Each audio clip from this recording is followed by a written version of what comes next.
So hello and welcome to the course on algorithms.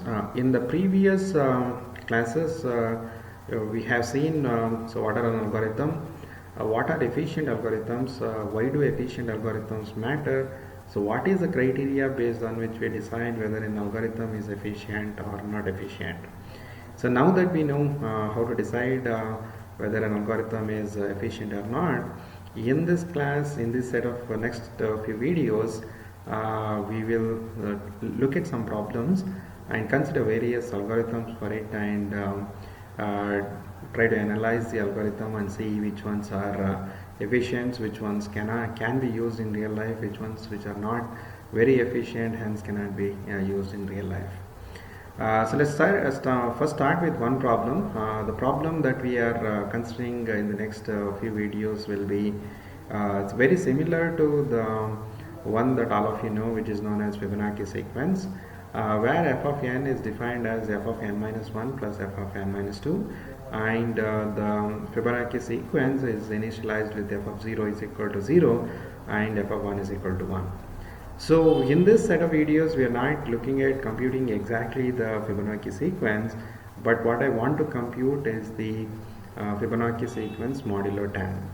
In other words, the function that I want to compute is f of 0 is defined as 0, f of 1 is defined as 1, and f of n minus 1, f of n is defined as f of n minus 1 plus f of n minus 2 modulo 10.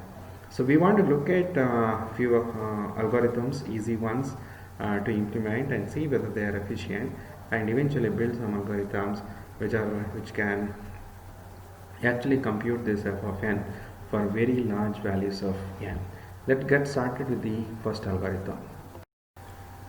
So let's look at this specific problem. In this problem, we define f of 0 to be 0 and f of 1 to be 1.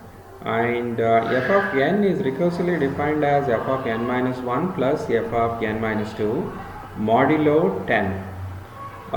So what does is that if you want to compute the f of n value, just look at the two previous values, f of n minus 1 and f of n minus 2, add them up and divide by 10 and keep track of only the reminders. So we want to design an efficient algorithm to compute f of n given n. How do we measure the efficiency of an algorithm? So we might think of this as we want to ask the question, so what is the largest number for which our laptop can compute this in 1 second? If the number, the largest number is very big, that means that the algorithm is very efficient. If the largest number that it can compute is very small, then intuitively the algorithm is not very efficient.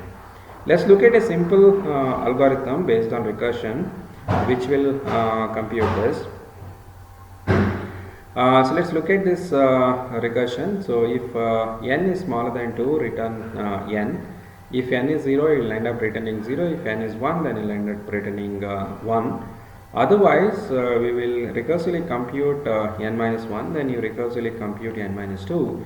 Then you add these two numbers and then divide by 10 and keep track of the remainder.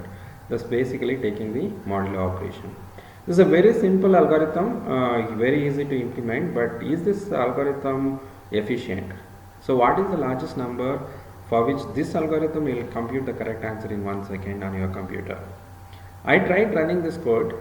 So for values of n smaller than 40, I could get the answer in almost a second. But when I put the value of n is equal to 100, I waited for a few minutes, but I still didn't get the answer. So it appears to me that for n is equal to 100, this particular algorithm will not be able to compute the answer in a few seconds. So let's look at what is the time complexity of this algorithm and how much space is required to compute this function. So when you have to compute this, let's define t of n is the number of basic operations required to compute f of n. One way to look at is just look at how many additions that we are doing, but maybe for simplicity we will assume we'll count all the operations. So when you go inside the function, one of the operations that you have to do is compare these numbers, n is smaller than 2. Then if this condition is not true, then you will compute n minus 1, then you compute n minus 2. then you compute these functions recursively, then you add up the answers, then you take percentile time. So they are basically one comparison, so two subtractions, one addition, and one modulo operation. So I end up doing 5 operations, and the number of computations required to compute f of n minus 1 by definition will be t of n minus 1. The number of computations required to compute f of n minus 2 recursively will be exactly equal to t of n minus 2. So I get the recursion t of n, which is the number of basic operations required to compute f of n, as t of n minus 1 plus t of n minus 2 plus 5. Let's not pay too much of attention to this 5. You can just write it as 1, counting the number of additions that you are doing, because once you count the number of additions that you are doing, the number of comparisons, number of subtractions, and modulo operations are all proportional to the number of additions that you are doing. So in terms of complexity, when you write in terms of big O or omega notation, we can ignore this constant. So you can either write 1, 5 or any constant, it doesn't matter for the analysis. So we will keep it as 5. This we want to first let's try to compute the upper bound for this. So this can be written as t of n minus 1. So I retain the term t of n minus 1. T of n minus 2 plus 5 can be written as smaller than t of n minus 1. This is because you can just apply the same formula for replace n is equal to n minus 1. I get t of n minus 1 is equal to t of n minus 2 plus t of n minus 3 plus 5. So this term is going to be greater than t of n minus 2 plus 5, because I am ignoring t of n minus 3. So for a large value of n, t of n minus 3 is going to be a positive number. So t of n minus 2 plus t of n minus 3 plus 5 will certainly be greater than t of n minus 2 plus 5. So in summary, t of 1 is going to be greater than t of n minus 2 plus 5. So I replace t of n minus 2 plus 5. This will be smaller than t of n minus 2. So t of n will be smaller than 2 times t of n minus 1. So if I apply this again, t of n minus 1 will be smaller than 2 times t of n minus 2. So I get this as 2 square into t of n minus 2. If I apply this again and again, after k steps I am going to get t of n is smaller than 2 to the power k into t of n minus k. So this will terminate when n is equal to k. So if I plug in the value of n is equal to k, I get that t of n is smaller than 2 to the power n into t of 0, but t of 0 is 1, right? You have to just do one comparison, you don't have to do anything else. So t of n is smaller than 2 to the power n when n is greater than 3. Okay, so you notice that t of n is smaller than 2n. This implies that t of n is big O of 2 to the power n. The number of computations done by the algorithm is upper bounded by 2 to the power n. So this equation is what we wanted to solve, but this equation is more complicated than what we actually wanted to find. What we actually want to find is f of n is equal to f of n minus 1 plus f of n minus 2, but there is a constant here. So computing t of n exactly is not easy. So we are trying to give an upper bound and a lower bound for t of n. So what we have seen is that t of n will be smaller than 2 to the power n for all values of n. In other words, t of n is O of 2 to the power n. So if I want to compute the value of f of n for n is equal to 100, the total number of computation operations that you need to do will be t of 100, which is 2 to the power 100, is smaller than 2 to the power 100. 2 to the power 10 is about is exactly 1024, which is about 1000, 10 to the power cube. So 2 to the power 100 will be about roughly 10 to the power 30. So if you want to compute f of n using this recursion, so what this ends up telling you is that you have to do about 10 to the power 30 operations. But 10 to the power 30 operations, if you have to do, if the computer can do about a billion operations per second, then it will take about 10 to the power 21 seconds to compute this. But notice that this is only an upper bound, right? It is just saying that it will take several years to give the answer. but it might end up giving you the answer in less than a second. If a program gives an answer in less than a second, obviously it's giving you answer within few years. Okay, so if I compute the value upper bound, that is not enough to conclude that this program is not good enough to compute the value for n is equal to 100. For example, if you put in the value of n is equal to 40, t of 40 will be smaller than 2 to the power 40. 2 to the power 40 is about 2 to the power 10 to the power 12. So if I can do about 10 to the power 9 operations per second in order to compute f of n for f of 40, this will take about 1000 seconds. Right, so at most 1000 seconds, but what we notice is that it will compute in 1 or 2 seconds. If a program computes in 1 or 2 seconds, we can always say that it will compute it within, it will take at most 1000 seconds. There is nothing wrong in saying that it will take 1000 seconds, but it actually won't take so much of time, it will take 1 or 2 seconds only. So what I mean to say here is that this gives you an upper bound, this doesn't give you a lower bound.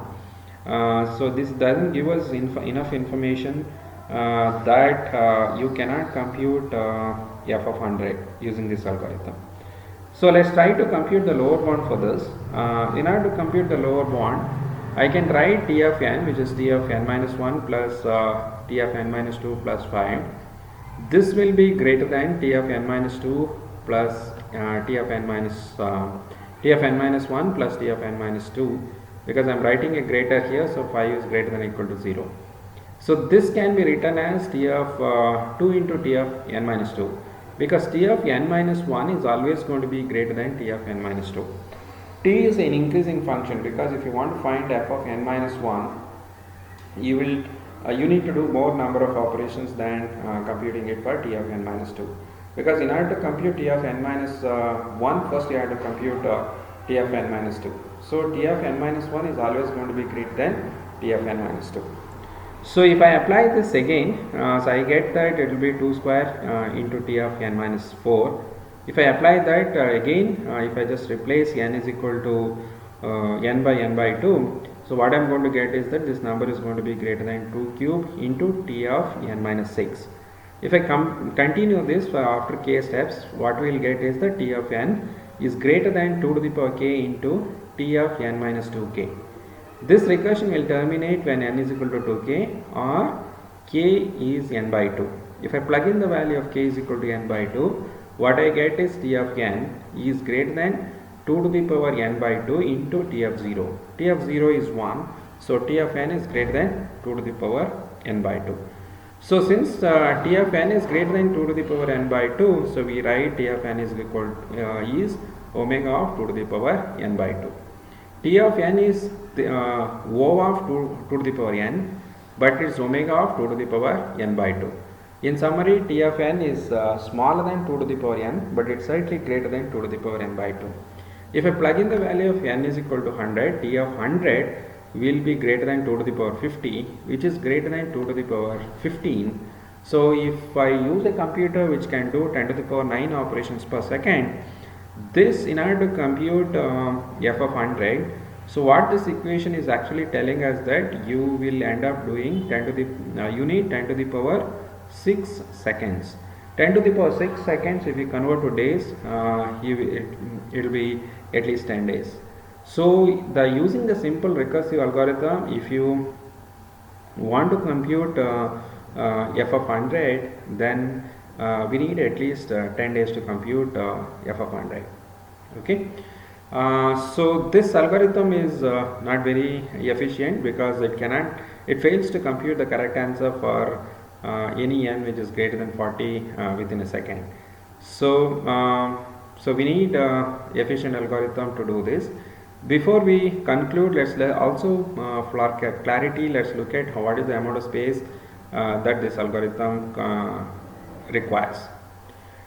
Let's define S of n to be the amount of space required to compute f of n, right? So S of n can be written as in order to compute S of n, so what I do is that I have to compute f of n minus 1. the amount of space that I need to compute f of n minus 1 by definition is s of n minus 1. Then I compute f of n minus 2, the amount of space that is required to compute f of n minus 2, s of n minus 2. So once you compute one of them, so what you do is that you store that value in a variable, that's where this one is coming from.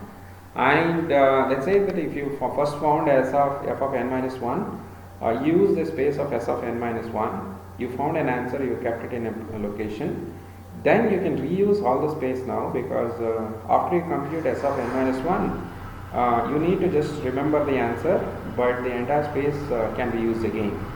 The entire space will be used to compute s of n minus 2.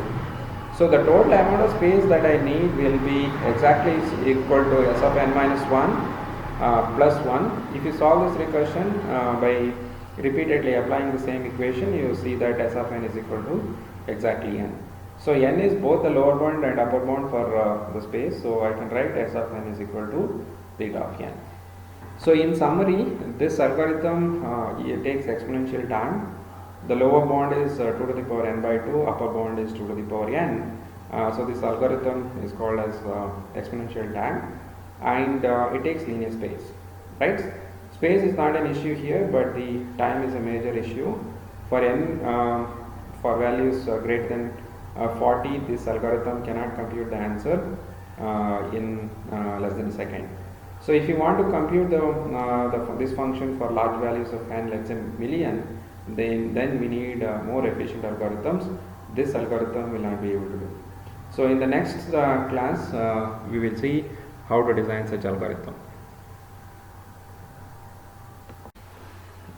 So the algorithm that we considered in this video is very simple, is based on recursion, very simple to implement, but the unfortunate thing is that it's not very efficient. It is an exponential time algorithm, and it cannot find f of n for values of n greater than 40 in less than 1 second.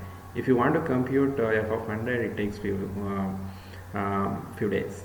So our objective is to compute the f of n for a large value of n, let's say more than 1000, then we need a different algorithm.